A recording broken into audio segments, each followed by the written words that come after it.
What's up, everybody? It's Pokey, your new best friend. Just saying. I'm a sailor.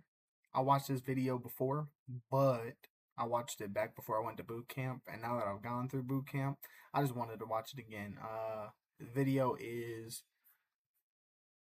Army vet watches Navy boot camp. Do they even sweat? It's by narrator, part of the boys. I just thought it'd be a fucking little fun video to make. And correct him on some of the shit he might have got wrong. Yeah. All right. Let's get it. Hello, everybody. Welcome back. It's me, now. How you doing? And today we're reacting to well, I don't really know the politically correct term to say, but I mean, hey, it's Pride Month. So out of all the branches, we're reacting to the Navy. Hey, don't get me wrong though. We joke a lot. All right. We'll play some jokes and some puns and whatever. I will say, however, the Navy knows how to party. I'm gonna leave it at that. All right, I'm gonna leave it at that. About the whole Navy gay shit. Marines, 100p more gay than we are. 110%. You could joke, you could say all you want. Oh yeah, they're crayon munchers, but the Navy's gay. Nah, they're crayon munchers and they're gay. I'm just saying, for all them Marines out there. I don't know. They was snuggling with dudes in foxholes. I don't know. They be cuddling. I'm just saying. They all seem to be liking the other ones. I thought I did most of them. I looked back on the channel. Turns out there was a lot of them I didn't do yet. So, Navy time. This is not a drill. Zenless Zone Zero version 2.0 drops June 6th, and it's bringing the heat. Meet Ishwin. What's known as an intense. All right, here we go. What we got? Get off my deck now! Get off my deck now! Well, that's not a deck. That's a floor. You're inside. There's no deck. I'm just not. Come on, you don't. Anyway. Damn it. Let's go. 1, 2, 3. 19 1, 2. What? They call him Master Chief? Okay. That's the face of somebody. This face right here is. They promised me a Corvette. They promised me like this a lot of money. I don't know what I'm doing here. Now I'm on a boat in the middle of the ocean. Now what do I do? All right. Anyway, here we go. 1, 2, 3. Yeah. 1, 2, 3.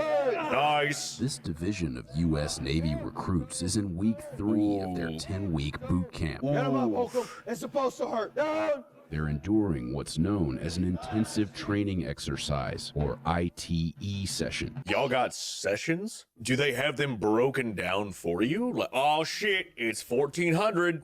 Time for ITE. Everybody. Not really. I mean, it's kind of more like it's not like a scheduled thing. It's just pretty much, oh, you pissed your RDC off. Then next thing you know, they pull out this little red card.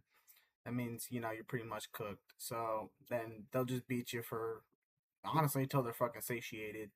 They'll just keep doing it and doing it and doing it. And then the more you complain, the more they're going to do it. And then even if you have a division, like, I had a division where we had a lot of, like, workout maniacs. So they enjoyed it.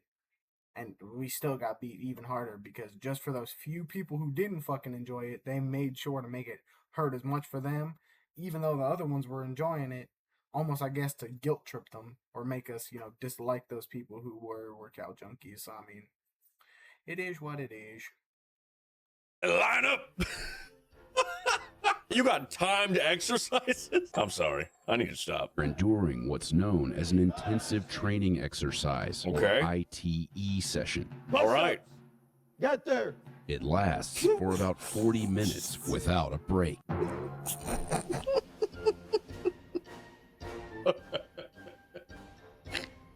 I'm sorry, man. The way he said that. Push-ups. Get there. He sounded so unserious. He sounded so unserious. It lasts for about 40 minutes without a break. So it is time. All right. Okay, cool. Opposition. To be totally fair, that's a fucking complete, utter lie. Whoever fucking made this, they fucking lied to these people. 40 minutes, I mean, yeah, that's maybe like a short one. Maybe. I mean, really, the time, it all just depends on how much you pissed them off. Like I said, they'll beat you till they're fucking satiated. Like, not a fucking thing. They will just keep beating you and keep beating you and keep beating you. Don't. By all means, if you're going into the Navy, do not go in there thinking that you're only going to get beat for 40 minutes. You're going to be sorely fucking mistaken. I'm going to just say that. You're going to be very, very, very much mistaken. I told you yesterday I was going to get mine. Y'all been pissing me off for a week. Between not working together, thinking it's a joke, and it's not. You arguing, not wanting to step up to lead. You either lead or you follow. That's simple. Okay. Stop with this individuality and work as a team. It takes everyone a little bit, I think, to realize the big message. We are one family. We are one team. There are no more individuals. Brother, when I say that for us, right, we had 16 weeks full of our basic training, right? You had your normal basic training, 10 weeks, then you had 6 weeks AIT, advanced individual training, whatever. When I say motherfuckers would, even on week 12 to 13, still not understand the rule of, hey, we are outside. We are about to go to the chow hall to eat. We are starving. We were smoked for the last 2 hours. All you have to do is stand in a spot and not talk. That's it. You just had to stand there and don't do stupid shit. And you would still, after 12 to 13 weeks, you would still have people going like this. Man, where the f are the drill sergeants? I'm hungry. We gotta go. I want to eat. Blah, blah, blah. And I'm literally Okay, so in the Navy, we have a much more present issue with diversity, which, I mean, that doesn't sound like an issue, but the diversity comes in the fact that there are what we call sticks in the mud, straight up squares, losers, fucking whatever you want to call them. They just they want to stickle to the rules so hard, and it's like, okay, like, we get it, we're supposed to follow the rules, but like, come on, dude. So they'll act like they're in charge or something, and then you gotta be like, bro, just shut the fuck up. How about you shut up? Just shut up. It's like that one kid in class that just, he just really thinks he's so fucking smart and he knows everything, so he'll just keep preaching to you about what you're supposed to be doing instead of just shutting the fuck up and worrying about himself. And honestly, people just shut the fuck up and worried about themselves, then guess what? Everything will go way better, because whenever the RDCs would eventually come, they would point out that one particular person, not everybody, because it just draws more attention to everybody when everybody's trying to be like, hey, dude, do this. Yeah, you're not doing this. Like, don't worry about it. Do what you gotta do. And then that one little motherfucker will end up getting fucked up over it. It's that simple. Although, don't get me wrong, there definitely be times where they just want to fucking beat everybody just because, fuck it, why the fuck not? Just beat everybody. Or make the person who literally is in the fault not get beat while everybody else is getting beat. So, who fucking, yeah. Yeah. And to be totally fair, from what I know, my brother-in-law, he's in the Army. So, he just went through boot camp. I don't know. They got way more phone calls than I did. I'm not saying anything about the difficulty of Army boot camp right now, but he got way more phone calls than I did in his first week of being there. So, I'm just saying. just like, and then sure enough, here come the drill sergeants walking out. The very first thing they see is not the entire amount of individuals all lined up in what we're supposed to be. No, it's that one motherfucker that's going like this. And just moving and talking. And then we all of a sudden hear, half right face, front leaning rest position move, start doing push-ups, beat the earth. now you're stuck here. Oh, you're hungry? Oh, the chow hall's closing soon? That sucks. And now, even though you already had to eat your food from the chow hall pretty fast, well, now it's gonna take a little bit more time to get there, which means it may not be open, or it might be closing soon, so now you have to eat even faster. Yeah. Some people are stupid. I did, however, actually get to meet my senior drill sergeant later down my career, about 3 years in Germany. He got stationed at the same base that I did in Germany, which is awesome. It was the funniest thing to watch a E-Fuzzy, so brand new, probably like first couple weeks at this base, and he has to sit there on duty in a little cubicle. With Sergeant First Class. No, just E-Fuzzy hanging out with Sergeant First Class, going like, oh, dude, I can't get on his bad side. Oh, Shaggy, just do what he tells you. Everything will be fine. There's a chill gig. Then you just see a specialist, little E4, freaking walk up the door and go, okay, here. Oh, shit. And then watch him look up at me and go, oh, shit. And then we fucking dab each other. The look on the private's face was just, I don't know what to do. He was really cool, though. He was really cool. IT is not fun. It's to help you. To be honest, in the Navy, one thing that is 100% better is, rank matters 100%. You need to know how to conduct yourself. But once you start to get to know your higher ups and everything like that, everything kind of relaxes a little bit. It mellows out. It's not so like, but that all also depends on the higher ups. Certain higher ups are just super little, for lack of better words, assholes. But other ones, they're a lot more laid back, and as long as you're doing what you got to do and you're not, fucking around acting like a damn fool, then you're fine. So it all really just depends. And, other ones, when they say they want you to do what you got to do, they want you to be fucking perfect. Other ones, they're like, look, I understand, you're new, common mistakes, don't let it happen again. And that's really just what follows you all throughout the Navy. You meet RDCs or chiefs or petty officers or, senior chiefs, master chiefs, whatever the case may be. And they really do all depend on the person, because some of them are super laid back and like nice about it. Other ones are just very, very, very, very angry and mean. So I mean, it all just depends. And then if you have one of those ones that are really strict and really mean, and like you keep your P's and Q's, because you're gonna get fucked up. In boot camp, the RDCs, it's all just a matter of tough love. Like, they're all just trying to, make you, really what they're trying to do is they're trying to break the people who can't handle it. And then once you get very, very close to the end and they know that, whoever's in the division still is going to make it, then that's when they're like, okay, they start letting their, more normal side out, and they're not so harsh and heavy, because they know you made it, and they know, you're going to go out into the fleet and everything. Their whole point in the beginning of boot camp is they're just going to keep trying to punch you down and punch you down and punch you down until you can't take it anymore. And that's the point. You just have to have something in your head that makes you know, I can do this. I'm going to make it through this. I'm not just going to give up and fail, pretty much.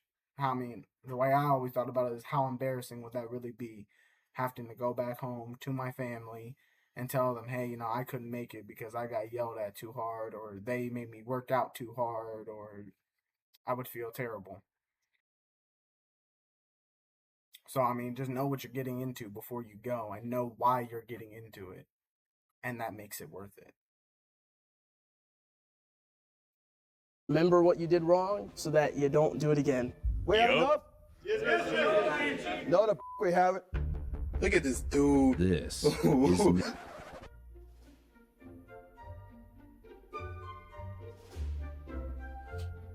Do I gotta say it? Do I gotta say it? Run that back one more time. this. Did you see it? Motherfucker speed walking. Motherfucker is speed walking. The man on the far left. Hold on. This I'm sorry. is Navy boot camp.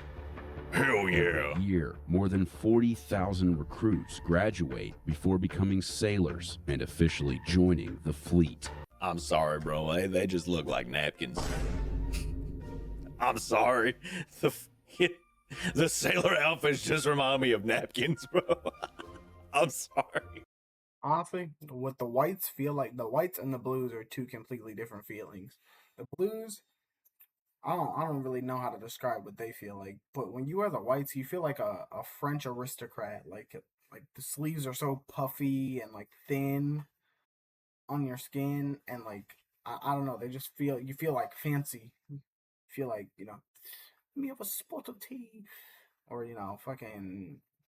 You want to twirl your mustache while you eat a crumpet or something. I don't know. They're insane, but they're also really fucking annoying because they stain so fucking easily, dude. Like, it is actually not even a joke. You could literally be wearing them and bump into the doorway, and now you have a dark smudge across the side of your fucking uniform. Like, it's actually unreal how easily they fucking stain. Fucking annoying. Graduate before becoming... Like, that's just cold. That's just cool. I love the pattern, right? Cool. I don't know about the recruit hats, but I mean, whatever. Sailors and officially joining the fleet. All right. It happens here at Recruit Training Command Great Lakes, located about 35 miles north of Chicago. RTC Great Lakes is really? the only In Michigan? No for way. enlisted U.S. Navy sailors. Who's going to a submarine? Yeah. Holy shit. Why? Not Michigan, it's Illinois. Chicago, Great Lakes, that's all in Illinois. I think he just had a massive oversight right there. This right here, what you're seeing, this is fucking battle stations. This is literally the last thing you do before you graduate. And honestly, you don't get to sleep, but honestly, you're able to push through it because it's so long, and then the next day you're still not allowed to sleep, so it's like, oh man. But on the low, it's kind of fun because you get to see what it would be like on a ship in a battle stations type environment. That's all I'll really say on it. It's just an absolutely amazing like last evolution, last thing, it's our version of the Crucible, and it just, yeah, I'm not supposed to disclose anything that happens while you're there. All I can tell you is it's definitely tiring. It's definitely tiring, especially the next day when you still can't go to sleep. More money? More money? Absolutely, 100%. Hey, 100%? Why do you want to work in a submarine? Money. If you don't know, I'm deathly afraid of the ocean. Like, I'll swim in it, I'll be in it, totally fine, I'm okay. When the water turns dark and you can't see anything, nah. We know more about space than we do the ocean. I don't really know what's in there, and the stuff that we do know lives in there, I don't want to with. And apparently an older video, Nico decided to say if one video gets over 1 million views, we would go and do shit with sharks. I completely forgot about it. Just saying, we're still waiting, narrator, still ain't made that video. This video's a little bit old, so just saying. And now everybody on Instagram, Twitter, past YouTube videos is all like, hey, guess what happened? Tee. I don't want to be the asshole that's like, okay, well, thanks for the views then. So now I have to find out how I'm going to do that. If I'm going to go in a tank and see a shark, I mean, I'm going to vlog the thing. 100%. But yeah, no, and then you want to put me on a boat? No. Then you want to take that fear and then actually put me in the ocean inside a tighter, cramped boat. You better pay me some more money. Yeah. Why? More money? More money? Absolutely, 100%. Yep. Base pay for enlisted sailors is about $22,000 a year. Sailors commit to actively serve for at least 4 to 6 years. Jesus Christ. Wait, 4 to 6 years, $22,000 a year. How much did I make? It wasn't much. Hold on. How much does a specialist in the U.S. Army make a year? Ooh, what the? That's not what I was being paid. A specialist E4 in the U.S. Army typically makes an average of $51,000 per year. Translates to about $4,300 a month. Since when? Huh? You mean to tell me that I would get paid less to also be on a boat? Nah. Sailors commit to actively serve for at least 4 to 6 years, depending on their specialty or rate. There is no special skills required prior to signing that commitment. Did you hear that? They'll take anyone, because who the wants to go on a boat for 4? Totally fair. I mean, that's facts. I mean, there's a joke in the Navy. There's a chip for everything. I mean, there's a piece of paperwork that can get you out of or get you into just about fucking anything. And, you know, there's a chip for everything. They take everybody in the Navy. And I mean, I just think it's quite amazing how many people actually are able to get into the Navy and how accessible the Navy is compared to the Army and the Marines and the Coast Guard and all of those other branches. I mean, if we're going to get it down to brass tacks, the only reason I joined is because, you know, I have kids and everything. I had them way too early. So I dropped out of high school, didn't have a high school diploma. So the Navy was my way of, you know, possibly in the future getting my high school diploma, being able to support for my family, whole nine. So, I mean, hey, it is what it is. But it is kind of true. I mean, they take so many people because, you know, most people hear the fact you're going to be on a boat and they're like, or you're going to be in a submarine, they're like, not a thing. 4 to 6 years, not me. Not I. Or rate. There is no special skills required prior to signing that commitment. We were able to take any civilian off the street and transform them into a smartly disciplined, physically fit, basically trained sailor. Sure. Boot camp begins with the night of arrival. Yep. Let's go! Hurry up! Hurry up! Hurry up! Hurry up! Hurry up! Let's go! Let's go! Let's go! Let's go! Let's go! Buses driving from O'Hare Airport bring about 100 new recruits to the in-processing facility. Yeah. We want to put them in a stressful environment to show them that even though it might be stressful for them, they can get through it. You're moving too slow! And then it kind of like sets the tone for the rest of training. Yup. What the are you looking at, guy? Where did I tell you to look? Where? Where did I tell you to look? Welcome to Recruit Training Command. I'm Chief Walters. I'll be one of your facilitators this evening. When I tell you to, you will remove your cell phone. You're going to call home. Call your parents. Call your recruiter. I don't care who. But you're going to let them know that you arrived here safely. You have 1 minute. Go. I made it in. I don't have long to speak, but I just want to tell you that I made it safely, but I'm okay. You have 45 seconds. Hurry up. I'll get through it. I gotta go home. Oh, y'all don't have a script. Oh, you get to actually have a very quick conversation with your loved one. You don't have to read the heart-wrenching script. Oh,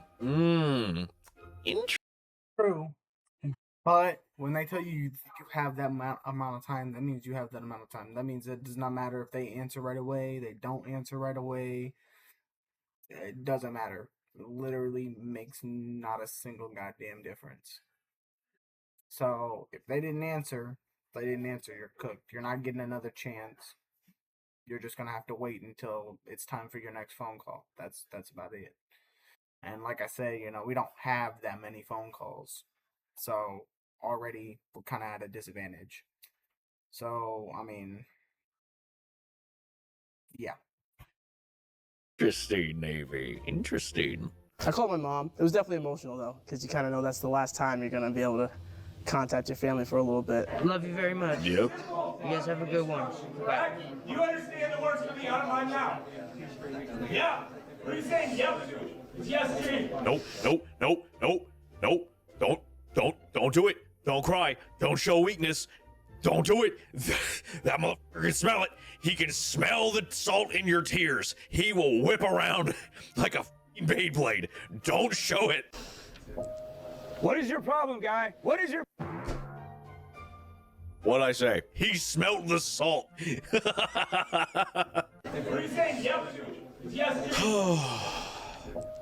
What is your problem, guy? What is your problem? Why are you moving so slow? You want my time now, not your time. Hurry up!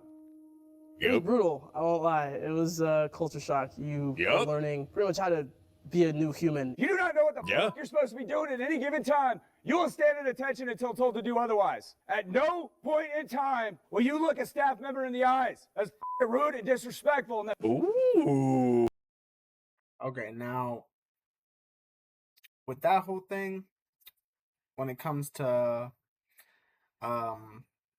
the yelling, that really just depends on how good of a group you come in with. Like, you know, the group I came in with, they were relative, like they already knew what they were getting themselves into. So everybody was doing exactly what they were told to the T, to the letter. So nobody really got yelled at like that. You know, of course we were yelled at as we were getting off the bus, like, hurry up, get off the bus, get off the, you know, all that shit. But when we were actually there, lined up, you know, he wasn't yelling because everybody was on top of it. Like, he said, take your bag, any bag you may have with you, and put it to your heel. Everybody took their bag, put it to their heel. And, you know, it even got to a certain point where I think he low-key got kind of frustrated that we were listening to him a little too well. So he kind of did yell at us a little bit, like, you know, I don't fucking care where the fuck your bag's at. So, yeah. But this part is the hardest, especially if, I know from experience, if you don't fucking sleep prior to you getting there, because the moment you walk through those doors, you are not going to sleep for the next 24 hours. So you will be up whole time. There will even be a moment where they take you back to get your blankets and pillows, and you think, oh, finally, I'm about to go to bed. Wrong. Absolutely, utterly wrong. Just wrong. You're wrong. So, yeah, make sure you sleep on your flight. Make sure you sleep in the bus on your way there. Make sure you get as much sleep prior to this moment as you possibly can. Please. Ooh. Okay. Okay, Navy. Damn. Don't look me in the eye, motherfucker. Ooh. Ooh, a little bit of a power trip. All right. Okay. at no point in time will you look a staff member in the eyes. That's rude and disrespectful, and that's a That's especially something you don't want to do with females. I mean, even the males, but, you know, they'll be like, are you trying to fucking seduce me? You trying to seduce me, recruit? Get your fucking eyes off of me. Fucking eye fucking me over there, guy. What the fuck's wrong with you? Always with the hand. What the fuck's wrong with you, guy? It is what it is. quickest way to piss us off. Is that understood? Yes, Chief. Yes, Chief. How about the motivation? Is that understood? Yes, Chief. Recruits received their Diddy back. What? They're f***ing what? The jokes write themselves.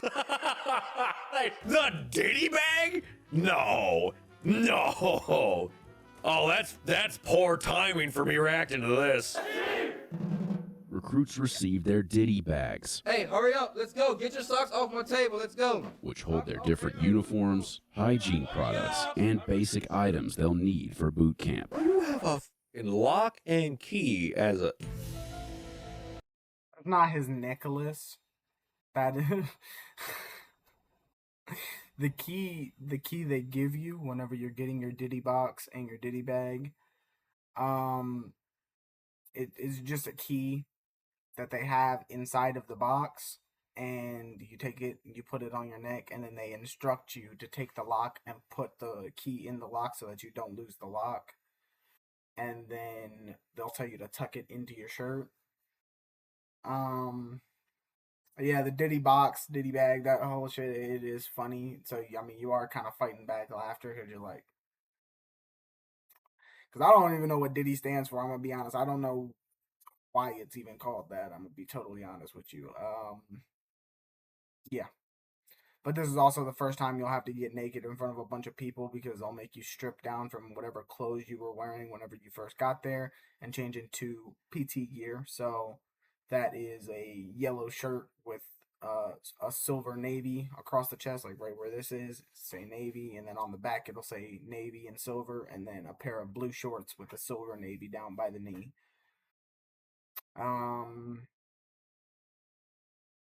Yeah, it's definitely uncomfortable, you know, especially if you're me. Like, I wasn't poor before I went, but I just went in like some like ragtag clothes. So the guy thought I was homeless, who was taking us through this whole process, and he pulls me aside and he's like, "Look, I understand, you know, coming from humble beginnings, you know, I was homeless once," and like he's giving me this whole speech, but I didn't have the gall to really tell him like I wasn't homeless. So I'm just like, "Yep, mm-hmm, mm-hmm." He's like, "All right, well, do what you gotta do, and you'll make it through." And I'm like, "Yep." Mm-hmm. Try not to say anything because I'm like, I don't want to correct him and be like I wasn't homeless, you know. But it is what it is. Yeah. Other than that, the whole Diddy box thing, I mean, that's when it like very first actually starts to sink into your head, like, oh shit, like this is real. Another time is later when you get your uniform. Like when you first get your uniform, it definitely hits you like, wow, this is real. Like I'm really in the Navy. And I mean, even sometimes, even still now, I mean, I haven't been in for that long. I've only been in for about 7 months. Even now, sometimes I'll be walking around in uniform and I'll look down and I'll have this moment of like, holy shit, like I'm actually in the military right now. Like this is crazy.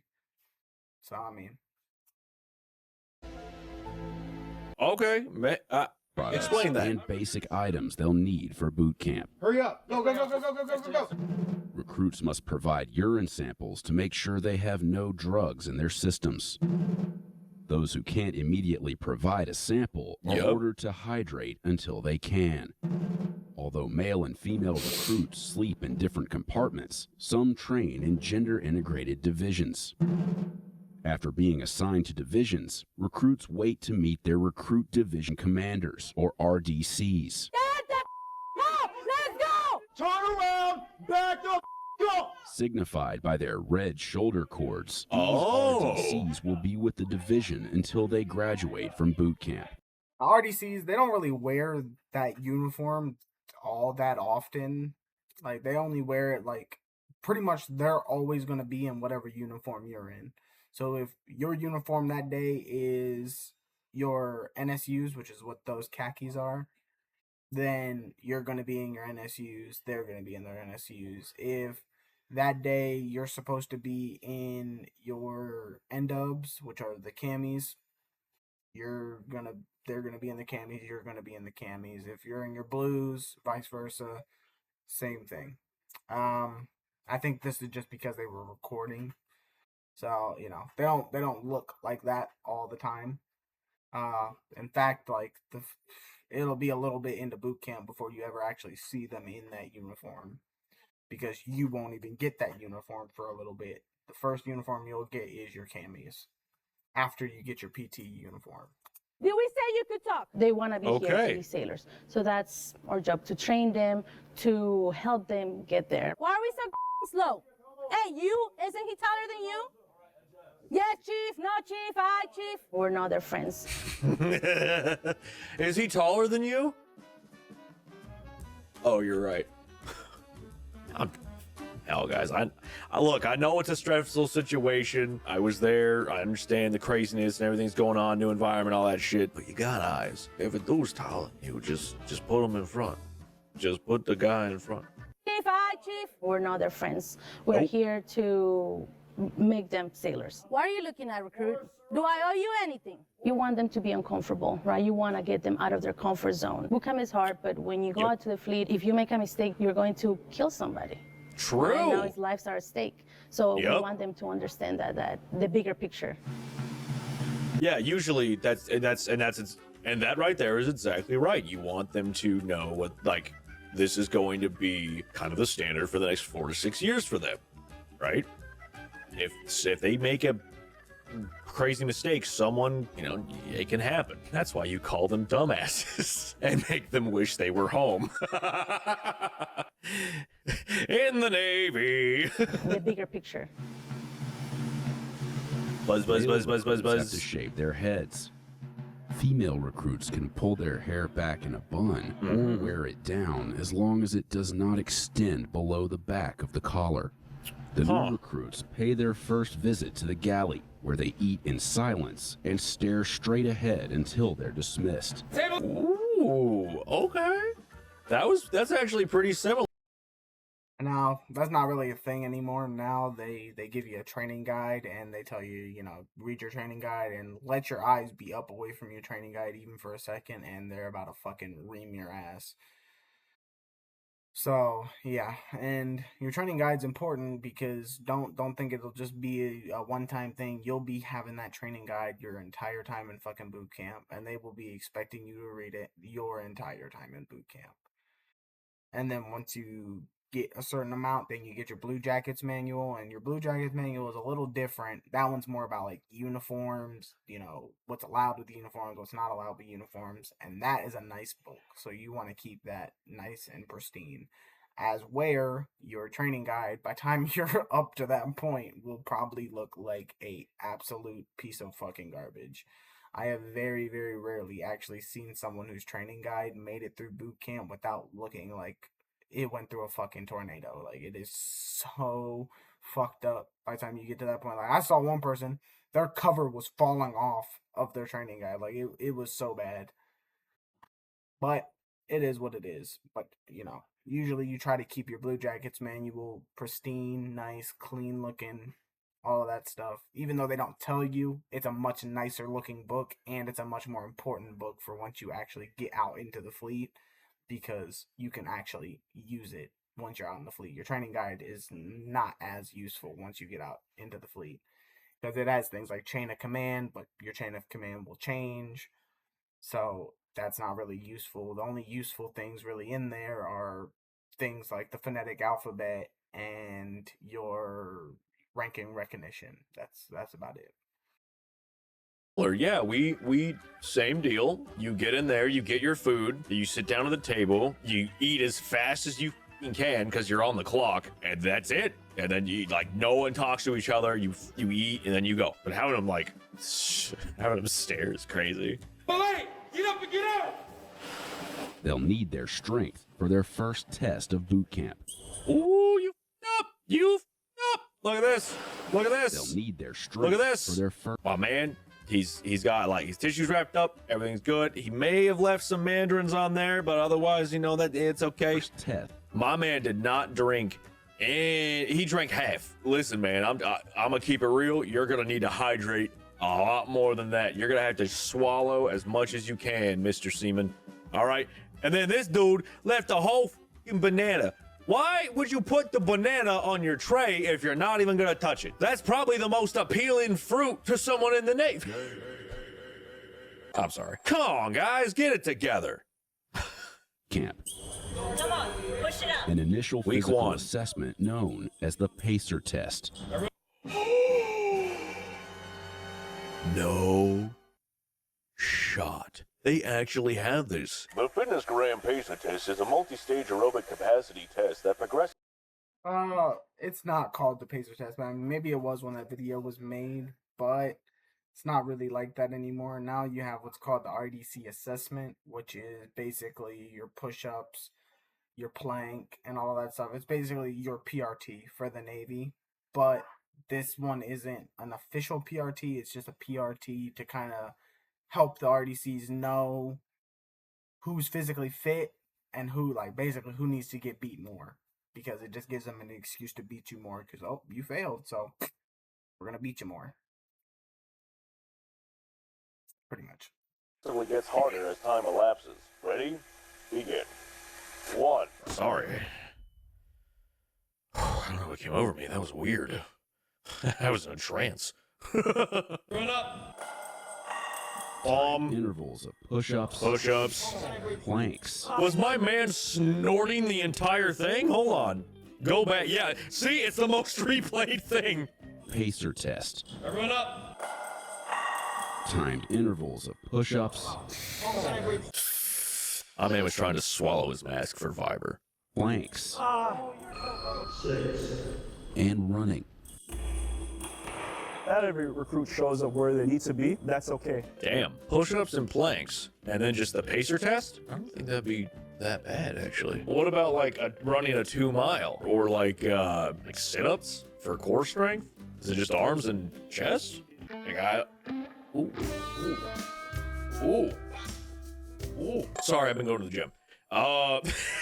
Speaking of trying to get healthy. Me? Here for. Put your hands by your side. Look at everybody else next to you. Fix yourself. If we identify. I'm sorry, that was the way he said.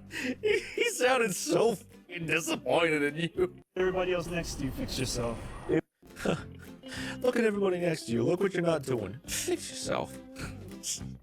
Stupid. If we identify individuals that are struggling, then we can curtail the training to make sure everyone's on a level playing field to be successful.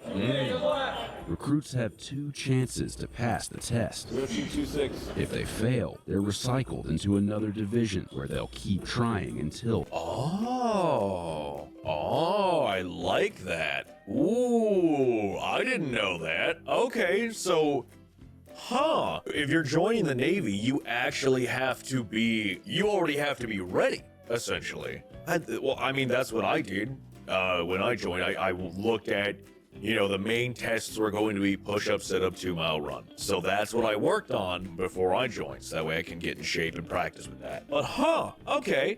The fact that they just like, oh, you didn't pass after 2 tries? Shit. Go back to the beginning, Stu. Well, they can move forward. Pretty much. Damn. Swim time! In week 1, recruits are tested on their ability to swim. Swim time!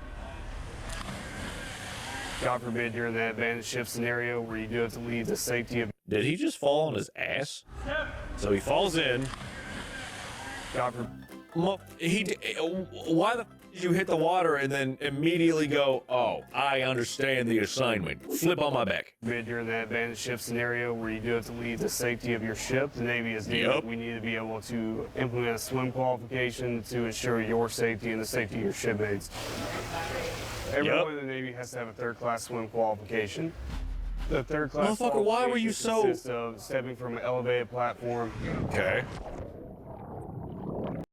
Scariest shit ever, because honestly, on camera, that shit does not look as tall as it nearly actually is in real life. When you get up there on that motherfucking platform, I'm telling you, it is literally one of the most frightful, scary things you're ever going to see in your life.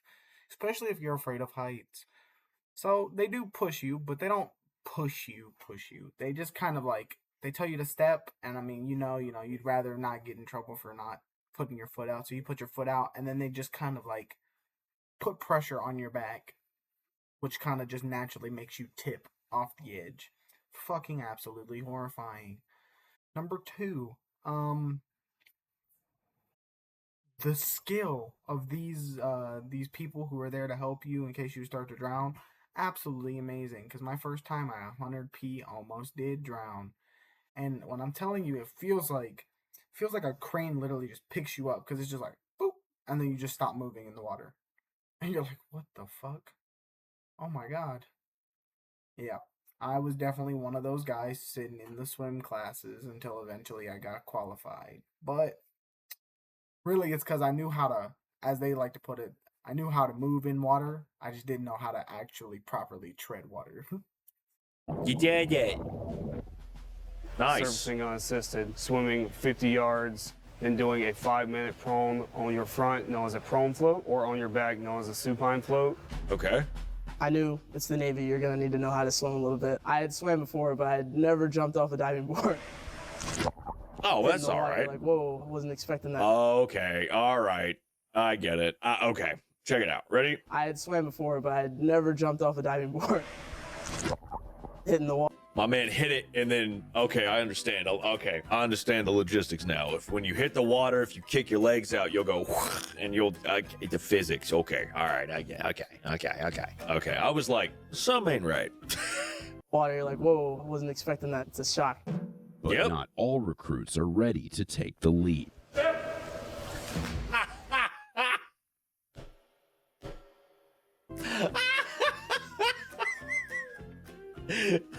I don't know if I'm ready. Stupid.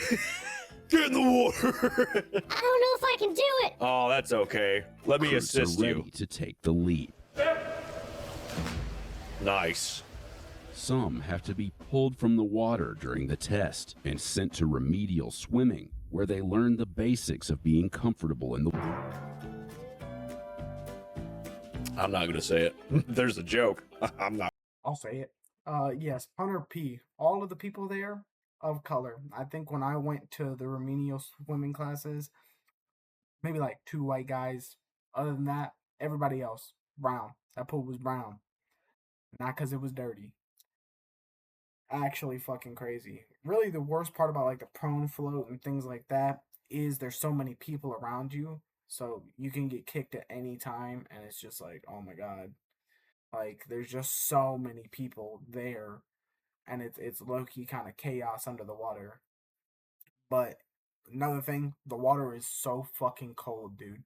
Like, they purposefully keep it a little bit warm in there because of how cold the water is. But the moment your body hits the water, it's just like, so fucking cold. I'm gonna say it.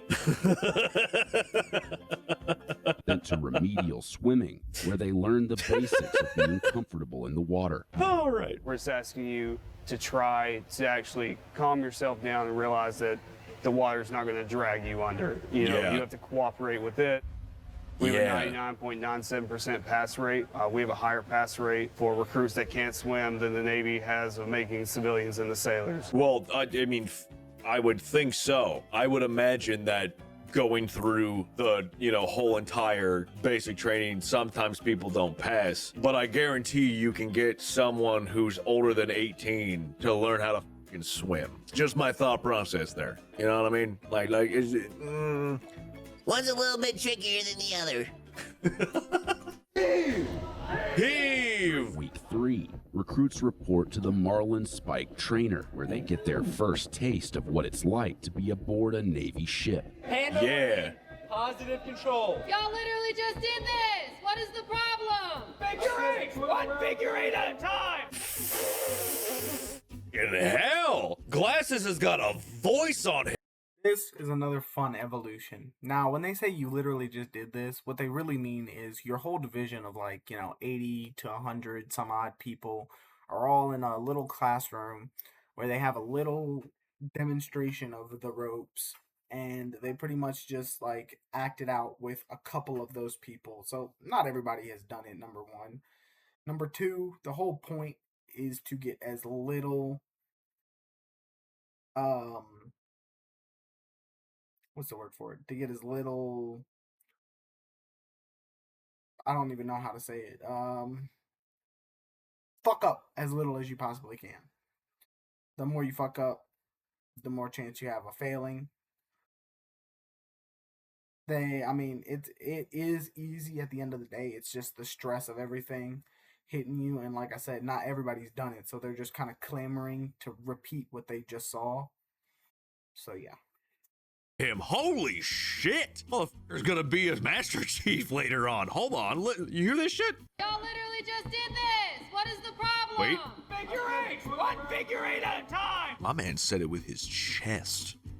My man is ready. Holy shit, dude. Get to us, there's that nervousness. They don't know anything about a ship. It's scary. It's a big old vessel in the water, right? Remove the bird's nest. We teach them about how to communicate on a ship, how to tie Nice. a knot, transitioning them to be a sailor. This walkthrough, that was the easy part. Yep. Now the pressure's on.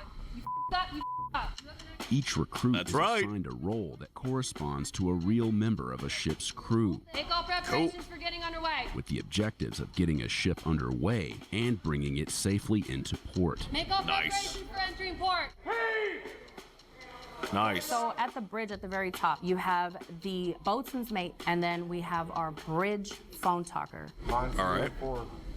Singled up, good job. They're going to be having comms with the other 3 phone talking stations down on the actual ship. Attention on deck, attention on Okay. And the petty officers in charge relay that message to the line captain. Fake down line going inboard. Okay. Down line going inboard. Line captains have that script saying, single up all lines, take in all lines. Double up all lines high. Who the is talking? It's loud, it's chaotic, it's hectic. Yup. Because when they're on the actual ship, when they have actual waves moving that ship, they need to be calm, cool, and collected and resort back to their training. When I say prepare heaving line for heaving, that's when he comes over here. You're gonna hold this. Sure. Tie the knot. It's all about communication as well as following all the safety precautions. Anything that can get you injured, you need to make sure you're aware of what that is, make sure your teammates aren't doing it either. Okay. Just standing there, they can be injured. Somebody can go overboard. Somebody can trip up on a line. Take it from myself because I've eaten complete crap before, like falling on the deck of a ship. Yep. And it was not fun. 1, 2, 3. Why not? Remove figure eights and round turn. Take figure eights off and then round turn. Move to safety zone. But seamanship starts in the classroom. You have to learn to be a seaman. There's a script. Starts in the classroom. What's a vest mean? To be fair, that whole seaman joke, not everybody in the Navy is a seaman. If you work with aviation, you are an airman. If you work with the boat, you are a seaman. And if you work with more on the repairing, handyman type area of being in the Navy, you are a fireman. Even though, it doesn't really make too much sense, but you're a fireman. And then if you work in construction, you're a constructionman. So not everybody in the Navy is a seaman, but they do treat you as though you are a seaman because the seamen, the seamen are the biggest part of the Navy. The Navy's about boats, so you're trained as though you're going to be on a boat first before you're trained anything else. That comes after boot camp when you get to your A school and all that good shit. Stop. Okay, next. What's next? Single up all lines. Forecastle I. Aye. All stations, single up all lines. All stations, bridge. All stations, bridge, single up all lines. Single up all. Single up all lines. It's like speaking a different language. You gotta get the hang of it. It helps that everyone else is doing it. Pick your words. Doing it with you. So the more you hear it, it's all around you. Eventually, you won't even think about it. Just tell him the message. Bridge. I get it, man. I get it. It's like if I walk up and I go, hey, 7 fundamentals of reconnaissance, and I just go, oh, God murd. They're like, what? What the f are you talking about? There's so many different, like, just for each job and in each branch of the military, there's so many different acronyms, bro. There's so many. And yet, for some reason, there's always The big one that I've learned, and from what I understand, is one of the biggest ones across all branches that you will learn in boot camp, is how to talk on a radio and or walkie and or any type of comm system. As far as I know, from videos I've seen, people I've talked to, if you're on a walkie or any type of comms or line, it always will go, hey you. So say, hey YouTube, it's me. So, hey YouTube, it's Pokey. Whatever your message is. And then, so say my message is, I'm posting this video today. So, hey YouTube. So, wait. Yeah, it'd be, hey YouTube, it's Pokey. But how you would really say it is more like, hey, or YouTube, Pokey. Then you'd say, I'm posting this video today. Posting this video today, I would be what the other person would say. So, I mean, from what I understand, that is kind of how it works throughout all of it. Or, maybe they won't do the repeating thing. They'll just say Roger. But that first part really is, from what I've seen, most comms in the military, that's how it works. There'd be like 1 or 2 that like are just ingrained in your head because you went over it so much, and it's the weirdest sounding mother thing. Mine, again, Godmerd. Godmerd. Godmerd. It stands for the 7 fundamentals of reconnaissance. And it's just stuck in my head forever.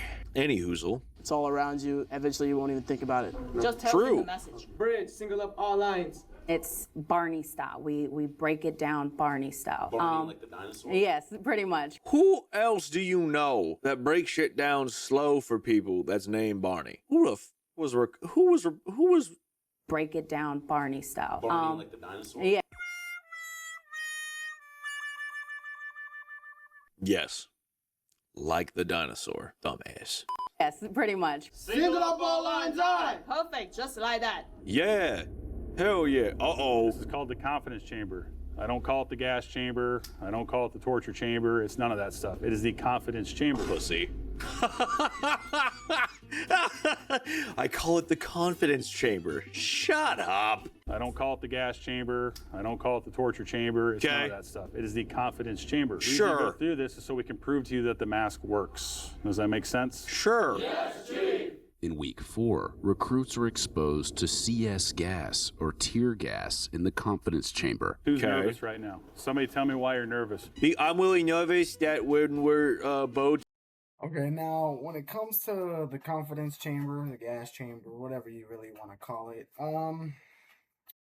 honestly, the worst part is having the mask on, because it depends, but lots of the time, because you're in a bit of a rush, you might pick out a mask that's too small for your head. So you put it on in the confidence chamber, and you're standing there, and then there begins to be this immense pressure on your head. Very immense, very bad, very, very painful. It starts to give you a very, very bad migraine. Then, as the gas is filling the chamber, you're starting to feel burning on the back of your neck. Your neck is starting to burn, and it's because the gas is touching your skin, and it's irritating your skin. So the back of your neck will start to burn very immensely, very badly, really painful. So now you got both of these pains, and part of you honestly just wants to take the mask off already because it burns so bad while you're waiting for your time to get up to the front and be able to take off your mask. And then finally, you take the mask off, and I mean, the best way to describe what taking CS gas feels like, you can't open your eyes. Your eyes they're just done. And it feels like every breath you take in is like inhaling pepper spray. Like, it's just like immediately burns your throat all the way down to your lungs, and like it's very, very difficult to speak because of that. And I mean, it's bad, but it's definitely not as bad as most people think it is. Whenever they go to boot camp, they think, oh, the gas chamber, that's going to be the worst part. Honestly, it's not that bad. I would do it again. It's honestly kind of cool, but at the same time, not. And, the effects don't last for that long, because once you get that fresh air, once you're breathing and you're sitting down and you're like, okay, I'm done, it kind of subsides. It's just while you're in there, it's actual pain. And then, as you're walking out, all your RDCs are standing there laughing at you as you run back to the classroom. Yeah. Loser. Battling other boats that they're, instead of firing big gigantic guns at us, they're just gonna take like a t-shirt cannon and throw and put a tear gas grenade in it and somehow shoot it all the way across vast quantities of open sea onto our boat, and then I would have to use my gas mask that is all the way back in my bunk. People in the Navy, let me know down in the comments, do you actually ever use the gas mask? Have you once ever used a gas mask that wasn't like in a real life scenario? And if you have, please tell me when and what the story was, because unless you were out on the ocean and for some reason, like Somali pirates saw this big ass boat and was like, we can take that, but what are we gonna do? We only have like little AKs and shit. Nah, what'll really that boat up? Tear gas. That's what'll it up. Why? Who hurt you? I'm nervous about how my body's gonna react. Body's gonna react? It's gonna react accordingly. It's gonna react accordingly. It's gonna fucking suck. You're gonna get itchy eyes. You're gonna water. Your throat's gonna close up a little bit. You might have a lot of snot come out. Hey, but let me tell you, if you had a cold, not anymore. After learning how to properly don and clear the masks, the recruits head inside the chamber and wait for their turn to step to the line at the front of the room. Cool. An instructor pours the powder inside the CS capsules onto a hot plate, filling the room with gas. Mask up, come on, let's go! Get that mask up! Get that cup up! When they take off the mask, it only takes a few seconds before they feel the effects of the gas. Yup. Some recruits don't seem affected by it, but most struggle. They cup their hands under their chins to prevent bodily fluids from leaking onto the floor. Oh, shit. Oh, so they didn't want, they're like, man, we just mopped this, motherfucker. I'm not letting you spit on these floors. What? No. No. Hello?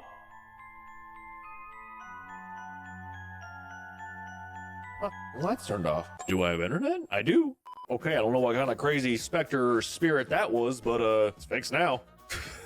Okay. Take that mask off. Hurts, burns a lot. Yup. Sinus clear. If you're sick, you'll be able to breathe once you leave there. Yup.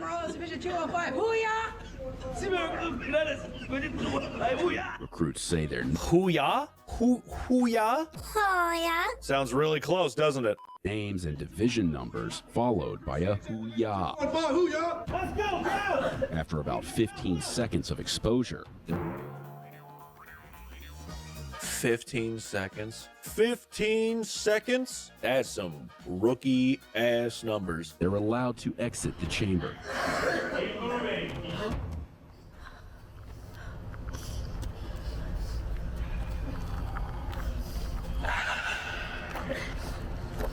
It definitely wasn't fun. Definitely wouldn't, sign up to do it again, but it wasn't as bad as I thought it was gonna be. Oh yeah, easy day. Yo, where y'all at? Shave your fucking unibrow.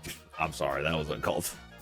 I don't know why that just set me off, bro. Like, my man can shave his head and go through a gas chamber. The only thing I see is this caterpillar on his eyebrows, man. God damn it. Where my man yeoman at? Man yeoman? Later in week 4, recruits are trained to fight fires. Oh, okay. I was like, what the happened to the gas chamber? Hold on a second. What? Who left it on? Later in week 4, recruits are trained to fight fires. Cool. You Yeah, never no, know I get when that. A simple fire will break out on board the ship. Yup. Okay. Any sailor needs to be ready to combat that fire to save the ship, aircraft, submarine, you name it. Okay. All right. Controlled fires Good. fueled by propane tanks simulate different types of fires that could occur on a ship. Okay. A lot of them don't understand that pressure that comes through the hose. As soon as you open up that nozzle, all that pressure starts to push you backwards. They kind of hold it nonchalantly a little bit. It was one of the most hands-on experiences we got to do. Part of the teamwork that helps you realize that there's going to be points where your life is going to be in the hands of another person. I'm sorry. I'm sorry. It was one of the most hands-on experiences we got to do out of all of their basic training. Hold a hose. Damn. All right. Cool. Hell yeah. It's important. I know it's important, but like if still, you're not doing things correctly, it's you're pretty putting funny someone to else in see. danger. Recruits trained to safely fire the M9 Beretta pistol. Okay. As well as to assemble and disassemble it. A lot of people that come through here have minimal to zero experience. Yep. If something's incorrect, we fix it right away. If we see that some of them are kind of just a What the fuck were they doing? What was that? Hold on. if something's incorrect, we fix it Okay. right away. If we see that some of them are kind of just a little bit too nervous, we'll talk to them, make sure that they're mentally okay, and make sure that they feel safe and they feel like they're in a good environment. Okay. All jokes aside, that's actually pretty important. If there's ever a time in basic training or anything like that where like you don't want someone to be like right here screaming the f out of you, it's when you're a new recruit, you're brand new to this environment, and you're holding a loaded gun. Looks like they don't do that, which is, kudos. But like, yeah, it's if you've never shot a gun before, having someone like just yell shit at you, like, I don't trust that.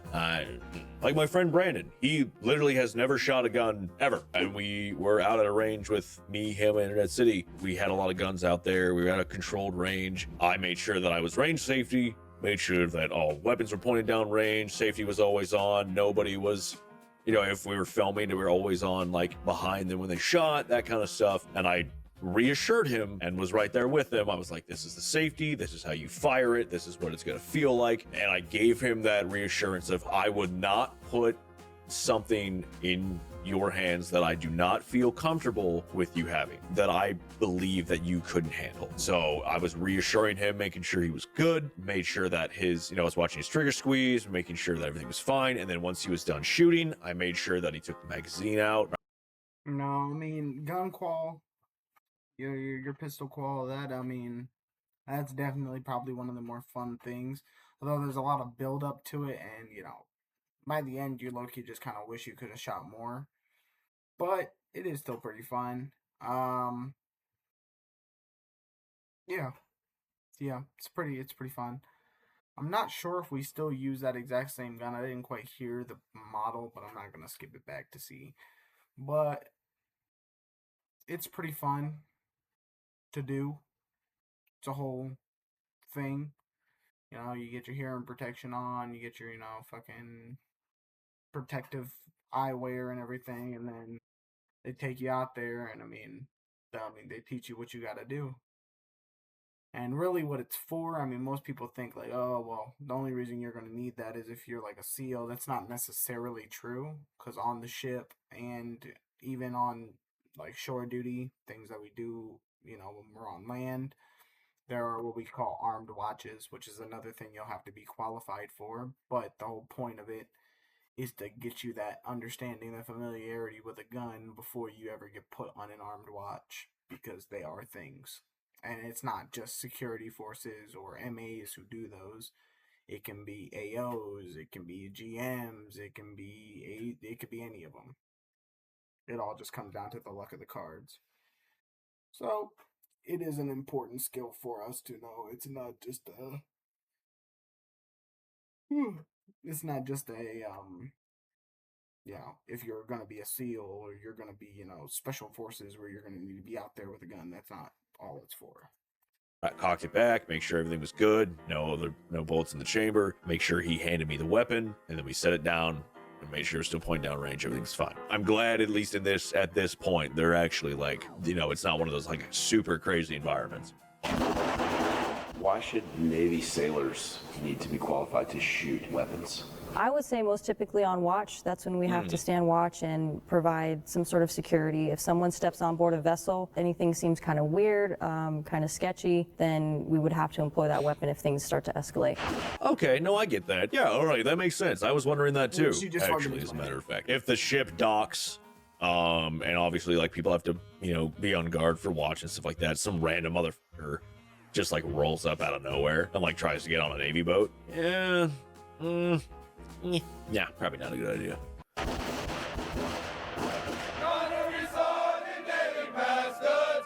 Okay. Huh?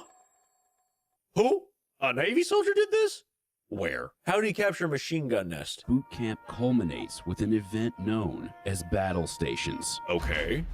It happens inside this building, which may not look like much from the outside. Yeah. But inside, the recruits encounter this. The USS Trayer is a 2/3 scale replica of a Navy destroyer ship designed and built by companies that created attractions for Walt Disney World. Damn. Battle stations is an accumulation of every training evolution you've done throughout basic. Nice. Okay. Mixed with a little bit of sleep deprivation. So I think it's the closest thing any of us are going to get to what being on a ship's like. Okay. Although the Navy agreed to let our crew film parts of the battle stations event, we weren't allowed to show major details of the scenarios or solutions to the problems recruits have to solve. Okay. So it goes over 17 different scenarios, from firefighting to seamanship, first aid. So all of those combined into one special night. A special and long night. Recruits are not allowed to sleep during the event. Doors go. Who are you telling? Are you telling me? Are you telling Petty Officer? Or are you telling your CLS? Tell the CLS! Doors go COS! When they say when you get to fleet, you gotta be able to handle sleep deprivation, you really do. You have to be able to handle doing the right thing, even when it's very stressful. 24 hours, huh? Okay. All right. We have that too, but it's like, it's called a CQ shift. It's, you just sit at a desk for 24 hours, stay awake. You can't use your cell phone, can't do shit. You just sit at a desk all day, all night. And usually it's a private or a specialist and a sergeant. And let me tell you, it sucks. You sit there and do nothing except for log whoever comes in the building. So it's like if someone's delivering pizza to the barracks, you'll go like, cool, who are you here for? What room? Then you go, Domino's Pizza delivery to room 274, 1600. Beep. It sucks, trust me. People would trade CQ shifts though for certain shit. So that was our currency. Even when you're cold, wet, tired, sleepy, and even when your peers may not be in the right mindset either. Yup. The first scenario we saw involved a burst water pipe in a room full of ammunition shells that recruits had to move while trying to patch the pipe. Yup. They use their firefighting skills to put out a fire that breaks out on board. Cool, awesome. We have all the sound effects, the lighting, the smoke. Why the f is he helping you move the hose? Huh? What was that? To put out a fire that breaks out on board. We have all the sound effects, the lighting, the smoke, just because we want to make sure it's as realistic as possible. Once you go out to the ship, if there was ever, emergency situation that happened, we want to kind of reflect that here. Someone in the Navy in the comments, please let me know, why was he holding on to the hose and shaking it back and forth? Was it to assist? And if so, why? Why would he do that if this is a test? I'm very confused by that. That threw me off a little bit, actually. What the What happened in here? Hey, yo, what's the shoe size on that, actually? I don't want to waste any more money than I have to. We were allowed to film inside one of the training areas built to resemble the damage suffered by the USS Cole in the deadly attack in October of 2000, with details down to the clock on the wall, which is stopped on the minute the real attack occurred. Damn. But when the scenario starts, recruits don't notice such details. People are dying! People are dying! They have to locate and evacuate a casualty through thick smoke, over obstacles, and in total darkness. Some people like working under stress because they say pressure either produces diamonds or it bursts pipes. Yep, that is true. I like that. It was really fun. I would definitely do it again, maybe after a full night's rest. But I would 100% do battle stations again. It's a night I will never forget. I like that. I like that. This guy's got a good attitude. He's got the right mindset. that right there was the last bit of energy that he had before he hit the ground.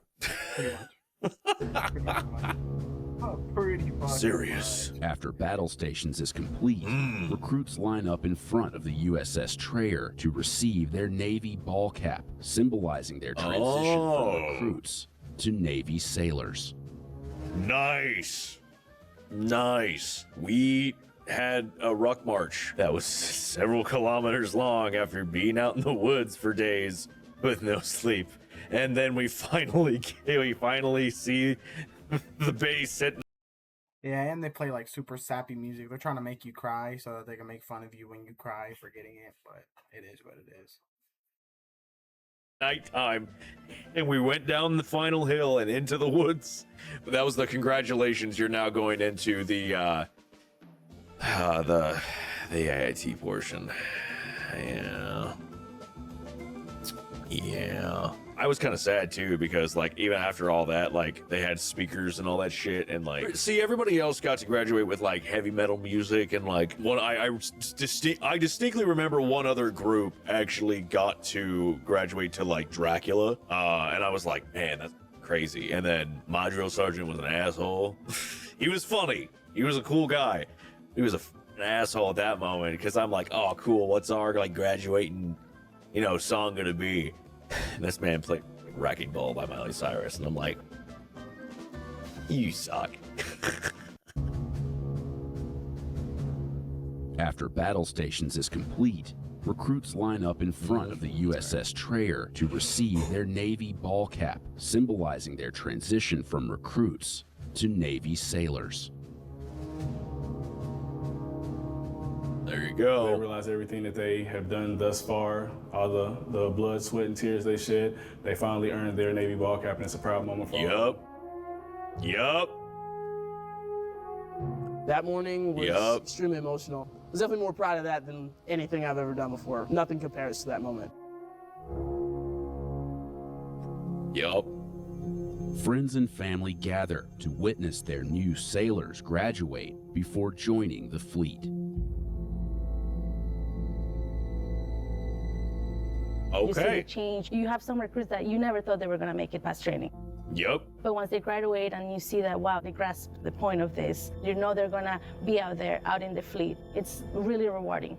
Yep.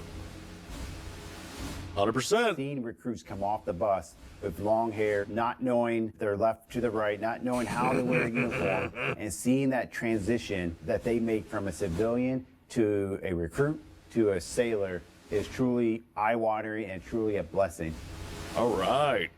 That day I left. That day I left. My daddy said. I shook my daddy's hand. He said that He said that I'd become a man. I'd become a man. Hell yeah.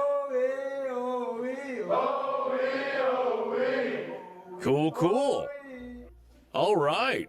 Well, you know what? I f***s with it. It's pretty cool. Very cool, Navy. In 10 weeks, though. Yep. I mean, like I said, that's an old video, but it's pretty much still how it is. Couple things different. Yeah. Hope this was helpful. You know, I know lots of people watch this because I watch this thinking, he's an Army vet. Maybe he knows a little bit of the lingo, a little bit of the things. I mean, of course, every branch is different. Every branch has its own thing going on. So there are a couple things he got wrong, but for the most part, he's got it pretty pinned.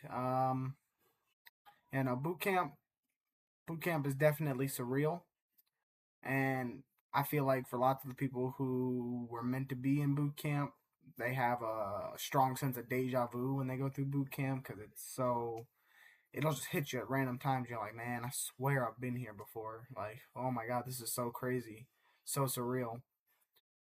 And it'll happen to you multiple times during boot camp. And that's before the hard stuff starts, because once you're in A school, that's when the fun part starts. The real challenge and stuff. So if you really think boot camp is that hard, just know once you get out of boot camp, that's when it really actually starts to get hard. A school's not no joke. You AOs out there, feel sorry for you guys, but it's okay. You'll make it through, and then once you get out to the fleet, that's when you'll actually get to settle into your job and have your schedule for your life and how the rest of your time in the Navy is gonna be. So with that, good morning if it's morning where you are, and if I don't see you again, good afternoon and good night. Bye.